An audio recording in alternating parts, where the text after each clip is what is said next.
When it comes to wedding photography, there are a few important shots that you need to remember at every single wedding. For example, the first kiss or even the first dance. And I think the ring shots are just as important. So in today's video, I'll be sharing with you 3 creative ways to spice up your ring shots that you can try out at your next wedding. And I'm going to start right now.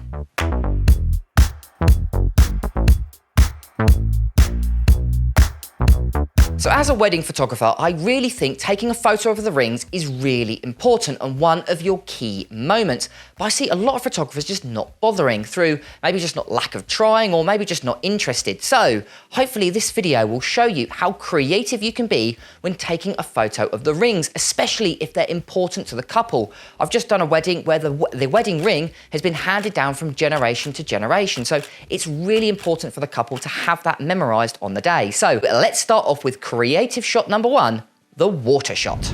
So to create this water shot, realistically, you're only going to need 2 things. The first thing is obviously the water. Now you can just simply get a glass and simply just pour it over the rings, but what tends to happen is you end up flooding the image and you don't have control over how much water you're adding into the shot. So what I recommend doing, going on Amazon or just going down to your local kind of shop and buying a syringe. What this will do is it'll give you full control over how much water you're adding. You can add in drip by drip, which is what I recommend doing, as I'll show you in a second, or you can flood the shot by pouring a little bit more in. But what's really nice about this is it gives you full control. So you can add in a small amount or you can add in a lot, where if you're just simply pouring it, it could just end up going anywhere. And to be honest with you, it just simply makes a massive mess. The other thing you're going to need is a flash gun. Now you can use any type of flash, you can even use video lighting, but I do recommend using a flash because it gives you a nice amount of light to play with. Today I'm using the Profoto A1X. Doesn't have to be Profoto, it can be any sort of flash. Now, what I recommend doing is placing it on a reflective surface. Doesn't have to be, but to get the best results possible and the way that I like shooting and what I'm going to be doing today, I'm actually using a mirror that I brought from my local supermarket, taking it out of its frame and I've placed it on the table. And what this will do, it gives me a real nice reflective surface to kind of bounce the water off of, and it just looks really nice. It can be a wooden surface, but really experiment and see what kind of works for your type of environment.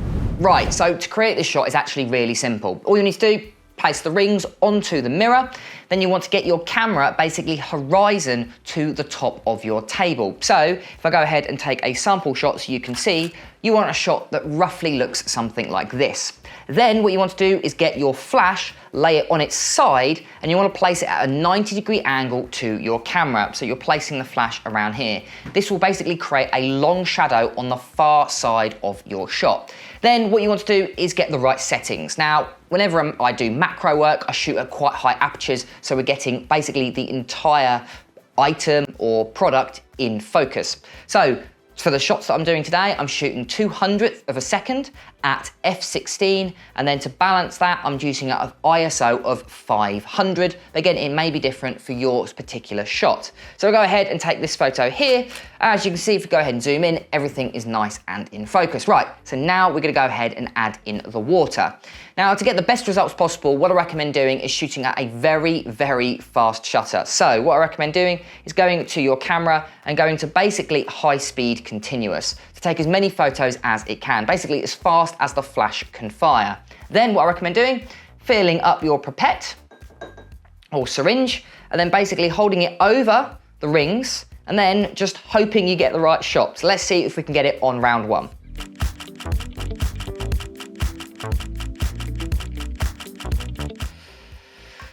Now, the problem with this is obviously there is a lot of trial and error. So let's have a look at some of these photos and just see if any of them work. So as you can see, some of them work and some of them haven't. I might try it again. Again, this is very, very much trial and error. What I also recommend doing, which is something I didn't mention previously, is you want some way of basically cleaning up after yourself. So what I recommend doing is getting some kind of towel or some kind of microfiber cloth just to clean it off to start every single shot.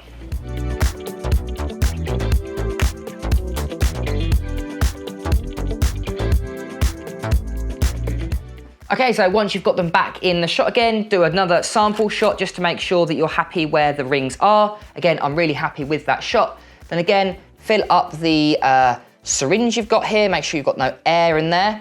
Then what I might do is try it a little bit slower this time and hope we get some better results. So here we go.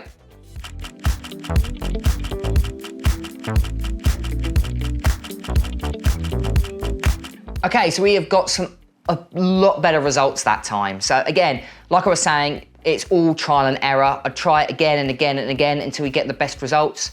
You'll end up with quite a few images. Like for instance, I've only been here, I've only done 2 shots and I've already taken 200 photos. So there's a lot for me to choose from. But yeah, I think some of these shots are gonna come out really well. So yeah, here are just a few of my favorites from the table shot that we've literally just done.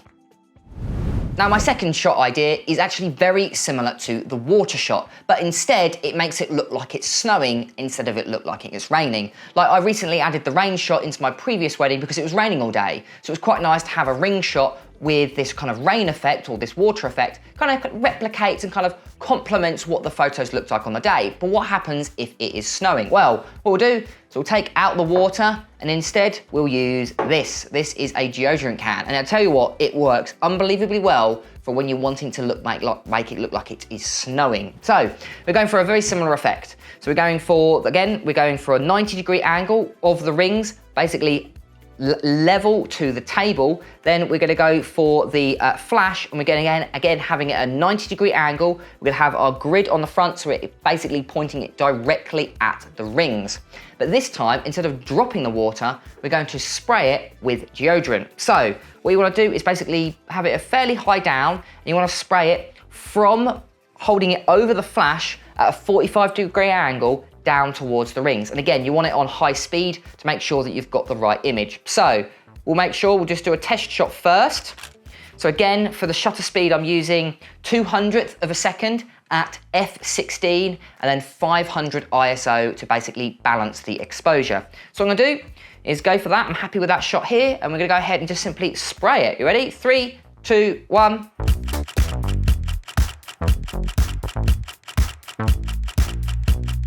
Now again, this may take several attempts to get right, but let's just have a quick look at some of these photos.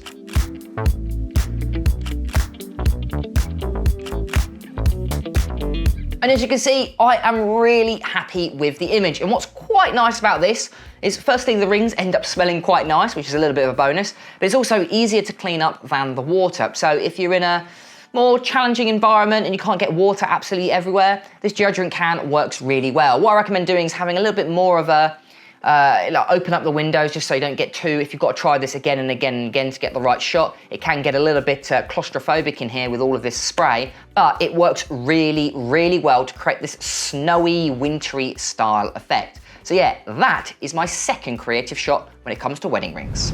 Now, what's great about both of these shots is they both can be done indoors, but my last shot, and probably my most favorite shot, has to be done outside, and that is the fire shot. Now, the fire shot is probably my favorite out of the 3 shots we're doing in this video. And it's actually quite easy to do, and you're only gonna need a couple of accessories to create this shot. Firstly, you're gonna need obviously your camera. I recommend a macro lens for this, but you don't necessarily need it. Then obviously you're gonna need the rings. Then to create the fire shot, firstly, you're gonna need to buy some wire wool. Now, you can get wire wool from pretty much any hardware store. I got this from B&Q for about £3. It's medium grade wire wool.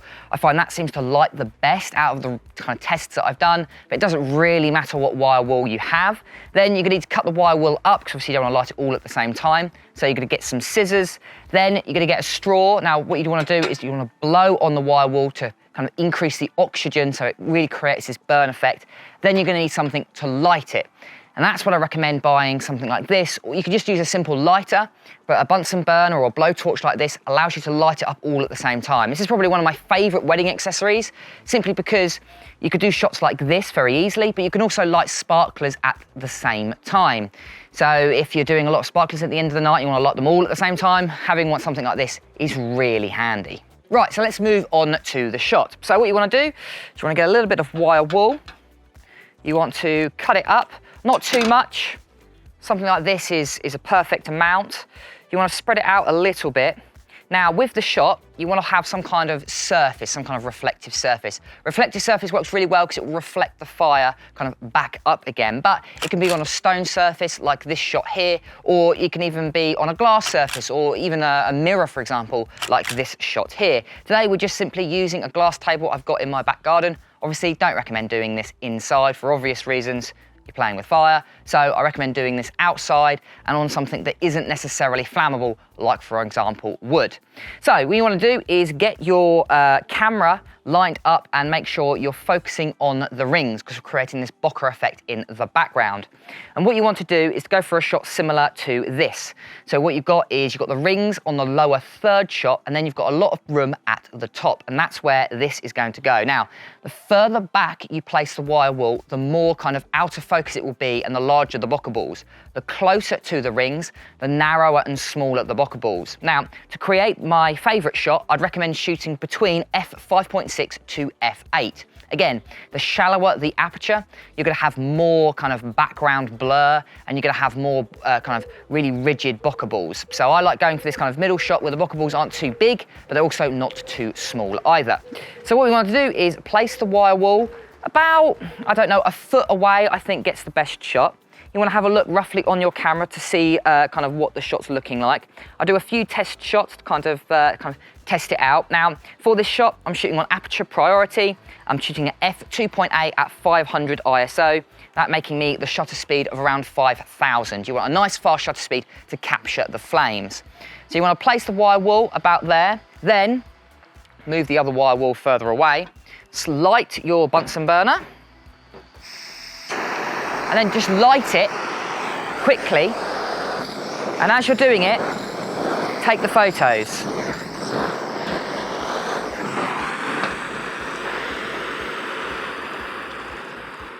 Move it a little bit closer and see how that comes through. And I think that worked really well. Let's have a look at a few of the photos.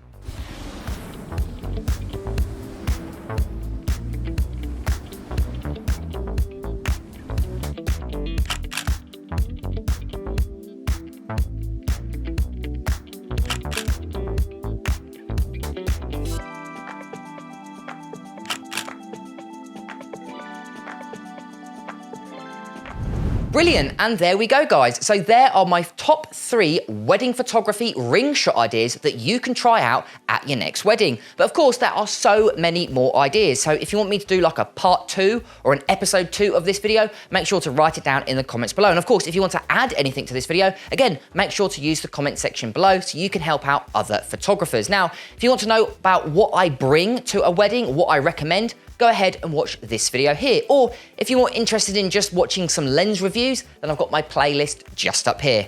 I've been James for Photo Fever, and I'll catch you guys next time.